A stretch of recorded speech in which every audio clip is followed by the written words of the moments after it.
নমস্কার বন্ধুরা, আশা করছি সকলে খুবই ভালো আছেন। বং কিচেন বনানি নতুন একটা রেসিপিতে আপনাদের স্বাগত জানাই। আমি আজকে যে রান্নাটি করব সেটি হলো বাঁধাকপির পাতুরি। তার জন্য আমি প্রথমে বাঁধাকপিগুলোকে একটু বড় বড় সাইজের কিউব করে কেটে নিয়েছি আর সব কটাকে ছাড়িয়ে নিয়েছি পোস্ত, নিয়েছি সর্ষে, চীনাবাদাম, কাঁচা লঙ্কা, কড়াইশুঁটি আর গোটা চেরা কাঁচা লঙ্কা মিলিয়ে খুব অল্প উপকরণে এই রেসিপিটা করব।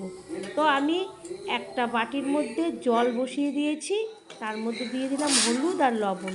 তারপরে বাঁধাকপিগুলোকে আমি একটু সামান্য ভাপিয়ে নেব। তো বন্ধুরা, আমি যে রান্নাটি করব সেটা দেখতে হলো প্রথম থেকে শেষ পর্যন্ত আমার ভিডিওটা দেখবেন। ভিডিও দেখে কেমন লাগলো তাহলে আপনারা সেইভাবে করতে পারবেন। তো আমার চ্যানেলটি যদি সাবস্ক্রাইব না করে থাকেন তো এখনও সাবস্ক্রাইব না করলে সাবস্ক্রাইব করবেন, লাইক শেয়ার কমেন্ট করবেন, পাশে থাকবেন। আর যেসব নতুন বন্ধুরা আমাকে সাবস্ক্রাইব করেছেন তাদের আমি অনেক ধন্যবাদ জানাই, আমিও তাদের সাবস্ক্রাইব করে দিয়েছি। এরপর বাঁধাকপিকে আমি গরম জলে ভালো করে ভাপিয়ে নেব। ভাপিয়ে আমি একটা প্লেটের মধ্যে জলটা ঝরিয়ে তুলে নেব। তো এরকম একটা রেসিপি নিরামিষের দিনে একবার হলেও ট্রাই করবেন, আশা করছি ভালো লাগবে। গরম ভাতের সঙ্গে খুবই ভালো লাগবে খেতে। এরপরে আমি একটা মিক্সিং জার নিলাম, তার মধ্যে কালো সর্ষে আর পোস্ত আর চীনাবাদামটা আর কাঁচা লঙ্কা একদম শুকনোভাবে আগে একবার ঘুরিয়ে নেব। ঘুরিয়ে নিয়ে আর কাঁচা লঙ্কাটাকে চিড়ে দিয়েছিলাম, ঘুরিয়ে নিয়ে তারপর আমি জল মিক্সড করব। তো এরপরে এক শুকনো খোলা একবার ঘুরিয়ে নিলাম, তারপরে একটু জল দেব। এটা শিলেও বাটা যায়, তো আমি শিলে বাটিনি, আমি মিক্সার জারে করলাম, সেই কারণে আমি পরে জল দিয়ে আবার ঘুরিয়ে নিলাম। একটু শুকনো শুকনো করে, বেশি একটা জল দেব না, শুকনো অবস্থায় এটাকে পেস্ট করব। তা এরপরে আমি কি করব, বাঁধাকপিগুলোকে আমি হাতের মুঠে নিগড়ে নিগড়ে জল বার করে নেব একটু ঠান্ডা হয়ে গেলে। তারপরে জলগুলো বার করে একটা বাটির মধ্যে চিপড়ে চিপড়ে দলা করে রাখবো, আর এক্সট্রা জলগুলোকে আমি বের করে দেবো, কারণ পাতুরি হবে, একদম শুকনো রান্নাটা হবে, সেই কারণে জলগুলো চিপড়ে চিপড়ে আমি বার করে নিচ্ছি। এরপরে ওই যে এক্সট্রা জলটাকে আমি ফেলে দেব। তাই নিরামিষের এই খাবারটা একবার হলেও করবেন।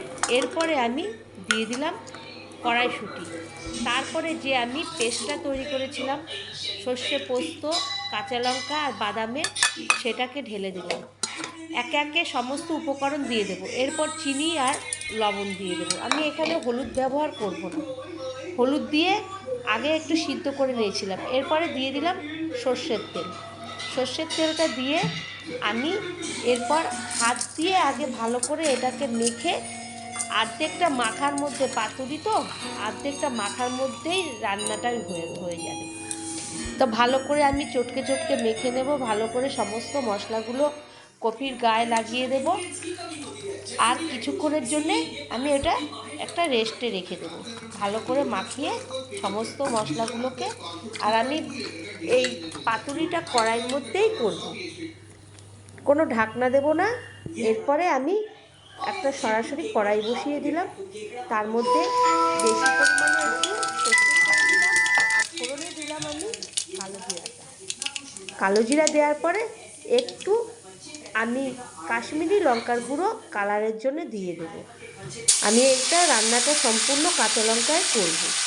এরপরে আমি যে কপিটা মেখে রেখেছিলাম পাতুরির জন্যে, সেটাকে আমি ওই তেলের মধ্যে দিয়ে দেব।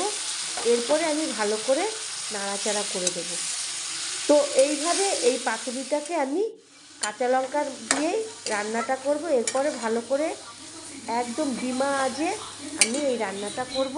এরপর খুন্তি দিয়ে আমি ভালো করে নাড়াচাড়া করে এপাশ ওপাশ করে সমস্ত কপিটাকে আস্তে আস্তে শুকিয়ে নেব। আমি তো জল দেইনি, আর জল যেটুকু বেরিয়েছিল সেগুলো শুকিয়ে নিয়েছি। এরপরে আমি কাঁচা লঙ্কা দিয়ে দেবো ওপরে গোটা গোটা। আর তো কাঁচা লঙ্কা মিক্সিং জারে পেস্টই করে নিয়েছিলাম, আর গোটা গোটা দিয়ে দেবো। দিয়ে আবারও আমি খুন্তির সাহায্যে ভালো করে এই কপির পাতুরিটা করব। তো কপির পাতুরিটা নিরামিষের দিনে খুবই ভালো লাগবে। গরম ভাতে প্রথম পাতে এটা পড়লে আপনার আর কিছুই লাগবে না, আপনি এটা দিয়ে পুরো ভাতটায় খালি করে দিতে পারবেন। তারপরে আমি দেখলাম আমার যখন একদম শুকিয়ে গেল, তখন আমি এইটা একটা প্লেটে তুলে নিলাম। তো বন্ধুরা, ভালো লাগলে আবারও কোনো রেসিপিতে দেখা হবে। ধন্যবাদ।